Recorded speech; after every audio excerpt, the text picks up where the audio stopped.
అందరం ఒక 11 నిమిషాలు చెప్దాం. దిగిన తర్వాత అంతా మనం బ్యాగులు మోసుకునే హడావిడిలో ఉంటాం.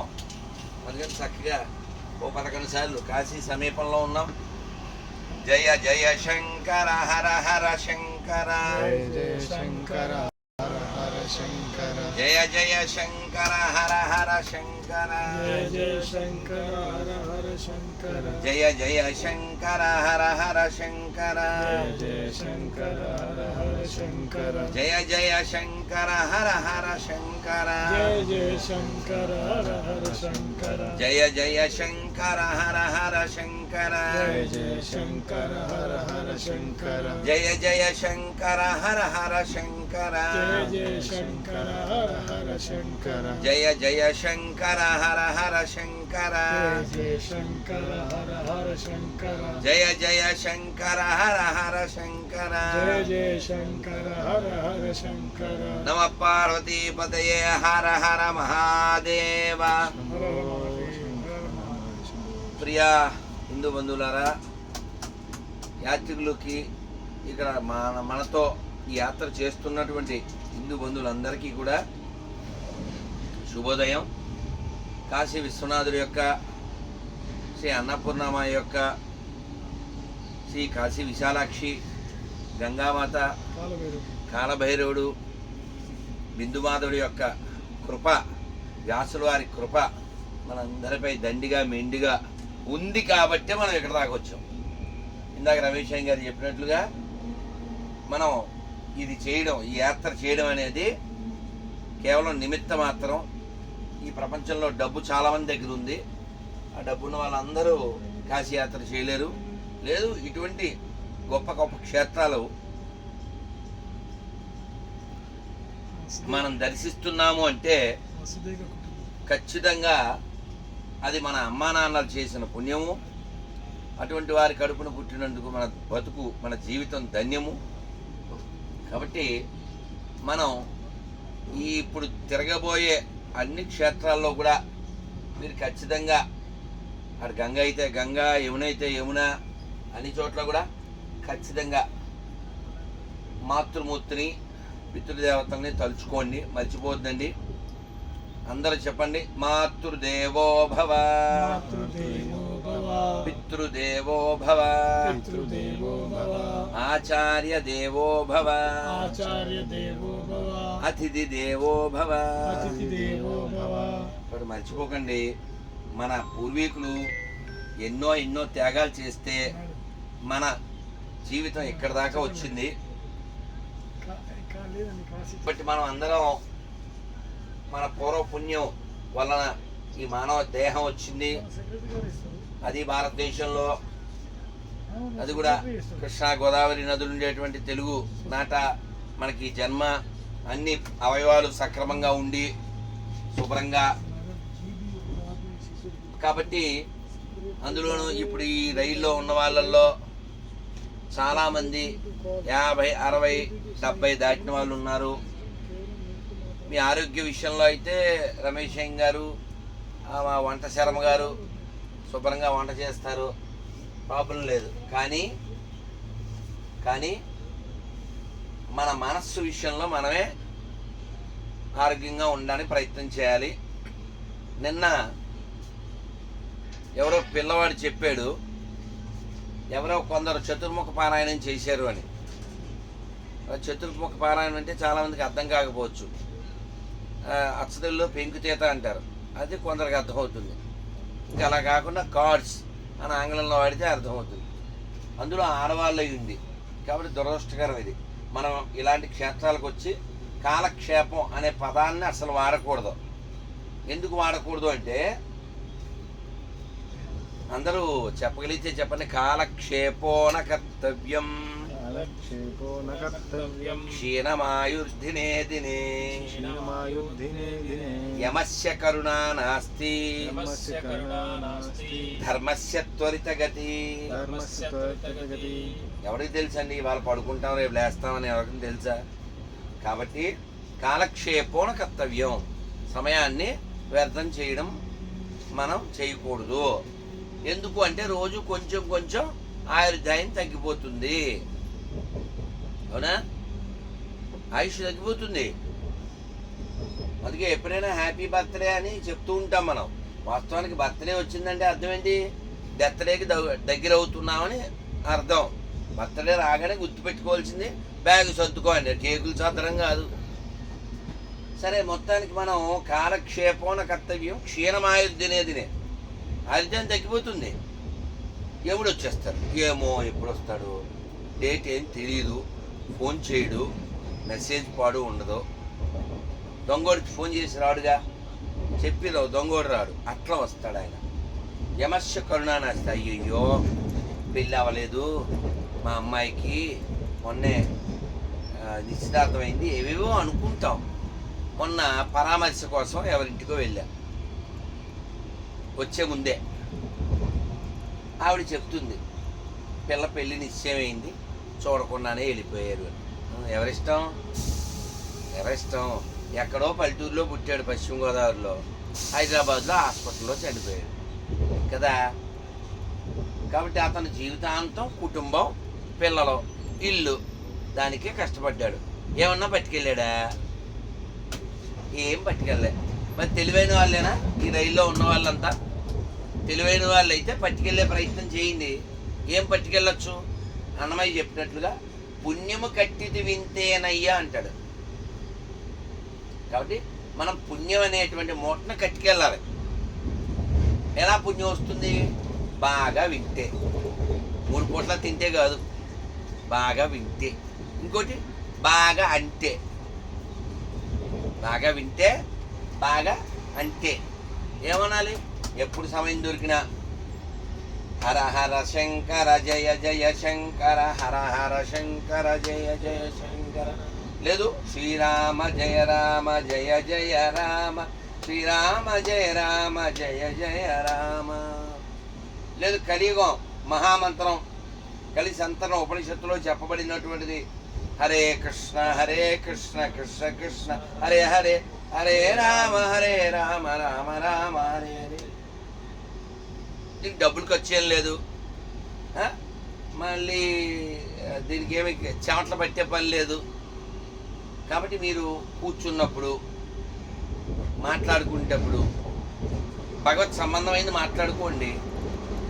ఇంట్లో విషయాలు అవి మాట్లాడకుండా ఎంతమంది పిల్లలు, వాళ్ళకి ఎంతమంది పిల్లలు, మీ మనవరాలు బుక్ పొడక చేయించారా, లలితా జ్యువెలర్సేనా, కనిష్కాయ, అనుష్కాయ, ఇలాంటివి ఏం మాట్లాడుకోకుండా కాలక్షేపణ కర్తవ్యం. టైం వేస్ట్ చేయకండి. ఎందుకు? క్షీణమాయుర్దినే ఆయుర్దాన్ని తగ్గిపోతుంది. 3దేంటి? యముడికి దయలేదు. 4వది కర్తవ్యం ధర్మ సంగ్రహం. తొందరగా నీ పని పూర్తి చేయి. ఎందుకు వచ్చావు ఇక్కడికి? ఇక్కడికంటే అర్థం కాదు, భూమి మీదకి ఎందుకు వచ్చావు? మళ్ళీ పుట్టకుండా ఉండడానికి వచ్చావు. మళ్ళీ పుట్టకూడదంటే ఏం చేయాలి? ఈ పుట్టించిన వాడు ఎవడో పట్టుకోవాలి, వాడిని ఆకట్టుకోవాలి, వాడిని కొంగుని కట్టుకోవాలి, వాడి హృదయాన్ని మెప్పించాలి. ఎలా మెప్పించగలము? దానికి ఏం పెద్ద మ్యాటర్ అక్కర్లే, కొంచెం వాటర్ ఉంటే చాలు. దేంతో ఏం చేయాలి? వాటర్తో తాగాలి. మనం నీళ్ళు తాగకపోతే బతకలేం కదా. కృష్ణుడు చెప్తాడు భగవద్గీతలో, తాగే ముందు ఏం చేయాలి? రసోహం అప్సు కౌంతేయ ప్రభాస్పిస్యసి సూర్యయో. నీళ్ళు తాగగానే దప్పికి తిరుగుతుంది. ఆ రుచి నేనే అన్నాడు. ఓహో, కృష్ణుని గుర్తు తెచ్చుకో. అదిగో సూర్యుడి యొక్క వెలుగు కనబడుతుంది. ఎండలో నిలబడితే ఆ వేడి మన మీద పడుతుంది. రశ్మి ప్రభాస్మి శశి సూర్యయో. ఆ వేడి మనకు తగులుతుంది. ఆ వేడి నేనే, ఈ వెలుగు నేనే, చంద్రుల్లో కాంతి నేనే. నక్షత్రానామహం శశి. 10వ అధ్యాయం 25వ శ్లోకం. కాబట్టి మీరు ఎప్పుడూ చదవడానికి, వినడానికి, అనడానికి ప్రాముఖ్యతనివ్వండి. అదే కబుర్లకి, కాకరకాయలకి అమ్మో టీ రాకపోతే తలనొప్పి వచ్చేద్దండి అనకూడదు. జపం చేయకపోతే తలనొప్పి రావాలి, భగవద్గీత చదవకపోతే తలనొప్పి రావాలి. మరి మేము ఉన్న భోగిలో మేము దేవుని పెట్టుకున్నాం, పూజ చేసుకున్నాం, నివేదన చేసుకున్నాం, సాష్టాంగం చేసుకున్నాం. సాష్టాంగం కుదరకపోవచ్చు, ఓ నమస్కారం చేయొచ్చు. దేవుని పెట్టడం కుదరకపోవచ్చు, మనం ఏదైనా ఒక దైవ గ్రంథం తెచ్చుకుంటే దాని మీదే శివుడు రాముడు ఫోటో ఉంటుంది, ఓ నమస్కారం చేయొచ్చు కదా. కాబట్టి స్మరణ, చిట్ట చివరి నిన్ను రక్షించేది స్మరణ. యస్య స్మరణ మాత్రేన జన్మ సంసార బంధనాత్ విముచ్యతే. చదువుకున్నాం కదా నిన్న విష్ణు సహస్రనామం. కాబట్టి వినండి వినండి వినండి, అనండి అనండి అనండి. ఇప్పటిదాకా రమేష్ గారు ఏం చెప్పారు? వారణాసిలో కొనండి కొనండి అంటే ఆయన కొనమని చెప్పలేదు, మీకు ఏమైనా కాదు కొనుక్కోండి అని చెప్పారు. మోసపోవద్దని చెప్పారు. అదేదో బొంగులో బొంగు అంట, అన్నిట్లో కలిపేస్తారు ఇక్కడ. అది తాగేస్తే ఇంకా మనం నవ్వుతూ లేకపోతే ఏడుస్తూ ఉంటాం. అందుకని కొనే ముందు తినే ముందు హిందీలో దేకడమో హిందీలో అడగడమో లేదా పక్కన ఉన్న వాళ్ళని అడగమండమో చెప్పాలి. తాగేసిన తర్వాత మళ్ళీ మనం వెనకదలేం. కాబట్టి ముఖ్యంగా 4 పెద్ద నియమాలు చెప్పారు పెద్దవాళ్ళు. మనిషి అనేవాడు మాంసం, మద్యం, వ్యభిచారం, జోదం వీటిని అవాయిడ్ చేయాలి, వీటిని ఉంటే విడిచిపెట్టాలి. ఈ మానవ జీవితం చాలా అరుదైంది. కాబట్టి ఏంటది 20 కిలోమీటర్స్ ఉందంట. 20 కిలోమీటర్లో మనం చేరుకుంటామని ఇప్పుడే వార్తాహరుడు వచ్చి చెప్పాడు. బ్యాగులు చదువుకోండి. సో కాబట్టి కొనే ముందు తురుగు. కాబట్టి మనం కొనడం అనేది తినడం అనేది జాగ్రత్తగా చూసుకోవాలి. ఏ ఊరు వెళ్ళినా చూసుకోవాలి. ముఖ్యంగా ఇలాంటి చోట అవి ఏదో లస్సీలోను లేకపోతే రసన సుగంధి సోడాలోను ఆ బంగు గడుపుతారట. ఇక్కడ నిషేధం లేదు కాబట్టి అలాంటివి ఏవో తాకకుండా జాగ్రత్తగా వాళ్ళని అడిగితే చెప్తారు, కలపకుండా ఇస్తారు. ఆ లస్సీలు గిస్సీలు తాగి ఇబ్బంది పడకూడదు, చూసుకోండి. హిందీలో దేకో అంటే తెలుసుగా, చూడటం. అందుకని హిందీలో దేకండి, లేదా తెలుగులో దేకాల్సి ఉంటుంది.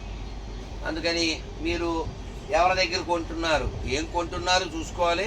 ఎవరి దగ్గర కొంటున్నారు, హిందువుల దగ్గరే కొనండి. వాడికి బొట్టుందా లేదా, జై శ్రీరామ్ అనండి.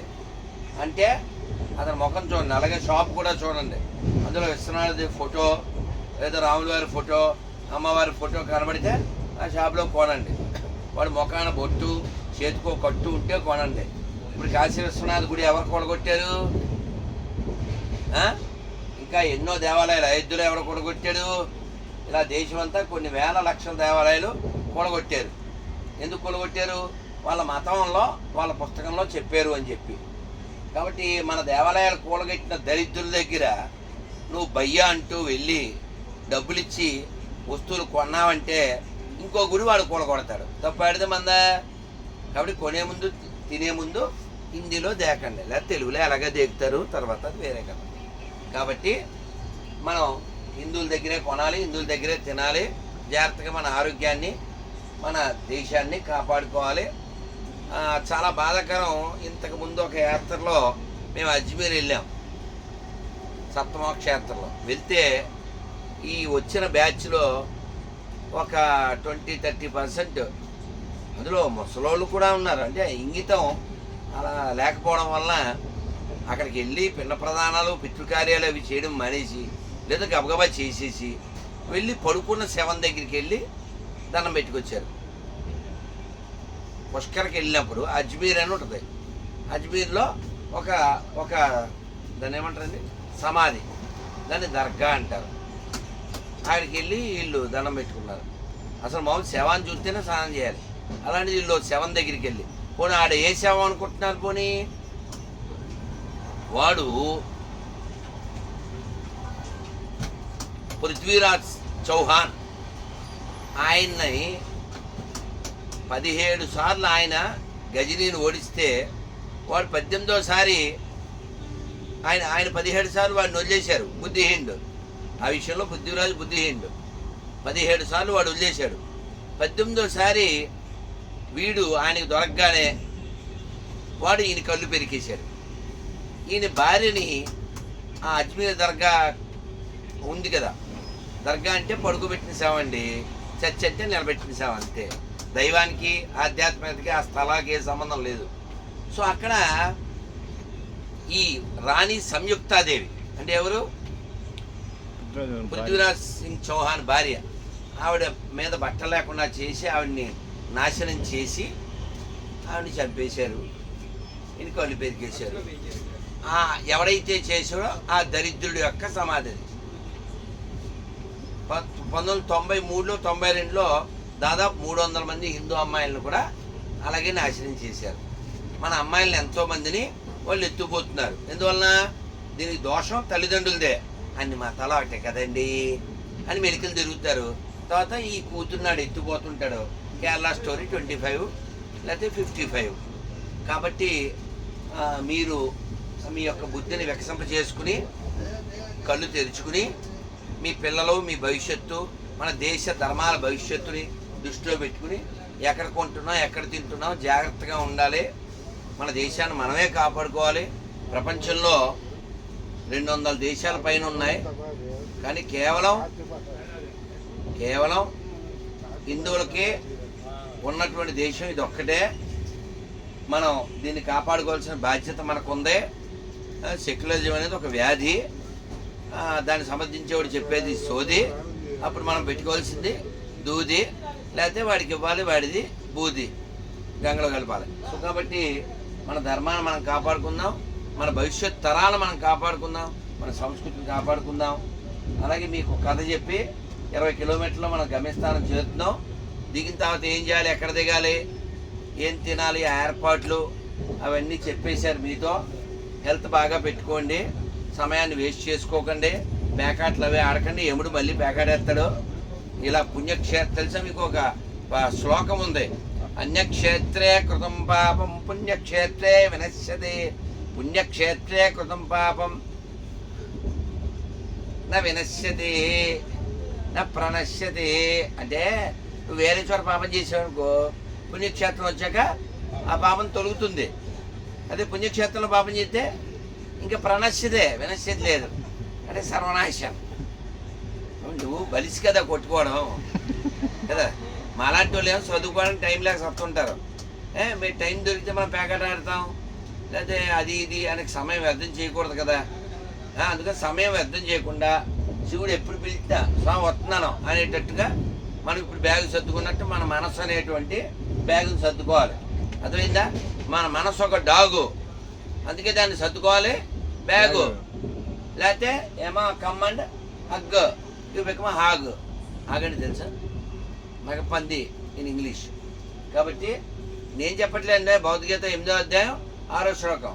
ఈయనేంటంటే ఇలా పగబెట్టాడు, పేకాడితే పేకాడుతున్నాడు మమ్మల్ని అనుకుంటున్నారేమో అని అనుకోకండి. ఎం బాపి స్మరన్ భావం భజత్యంతే కలేవరం తం తమేవేతి కౌంతేయ సదా తద్భావ భావిత.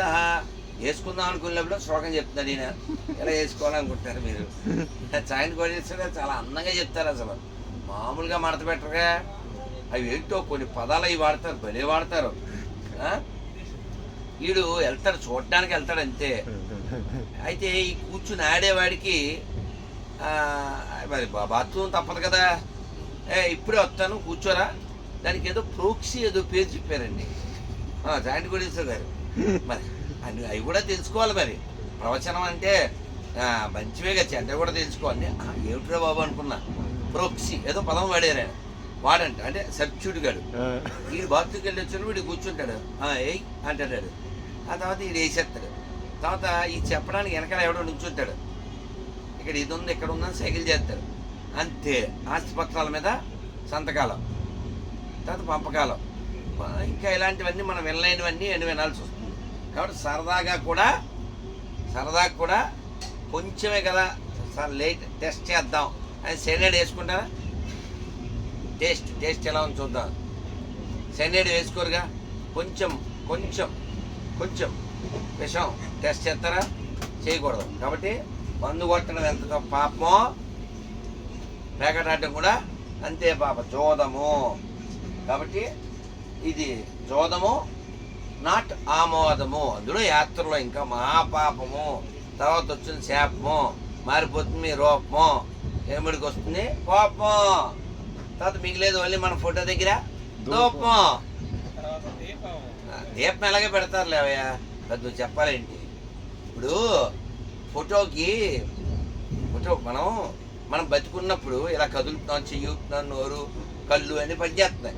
ఈ పని చేసేటప్పుడు వాటిని మనం సరిగా వాడితే మనం బతికుండగానే వాడు గ్రేట్ అంటారు. నువ్వు బతుకున్నప్పుడు గ్రేట్గా బతకలేదనుకో, నిన్ను గేట్లోంచి బయటికి పంపేక నీ ఫోటో ముందు LAT లేట్ అని పెడతారు. కాబట్టి గేట్లోంచి వెళ్ళే లోపల గ్రేట్గా అవ్వాలి. ఏం చెప్పారు అనాలి. అంటలేదేంటి? అర్థం కాలేదా నీకు? కాబట్టి గేట్లోంచి బయటికి పంపే లోపల గ్రేట్గా అవ్వాలంటే మన సమయాన్ని వినడానికి అనడానికి కాసేపు ఇక్కడ ఆపుతాడు. ఎండలో ఆపుతాడు బండి.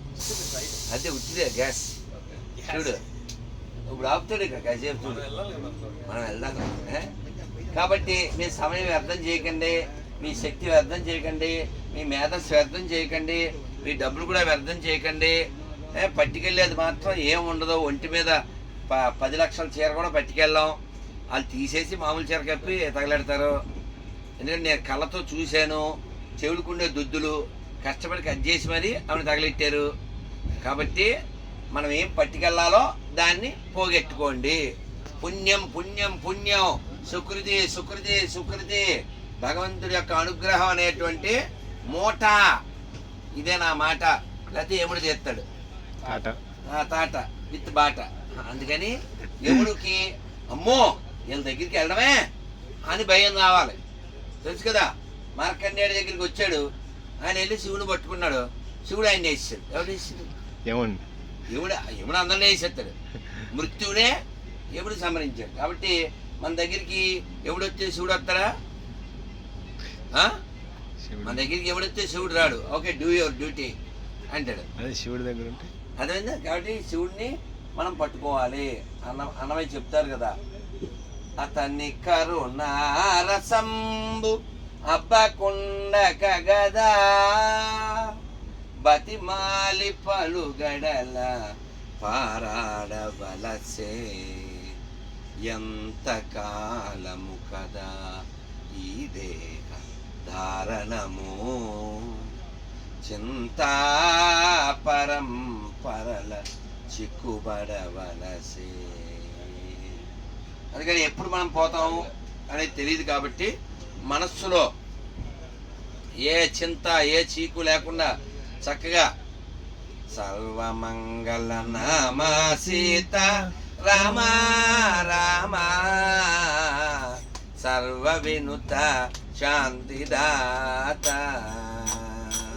రామ, సర్వమంగళ నామ సీత రామ రామ, సర్వ వినుత శాంతిదాత. बोलो श्री काशी विश्वनाथ भगवान की, काशी अन्नपूर्णा माय की, विशालाक्षी माय की. मिगिलिన భాగం తదుపరి.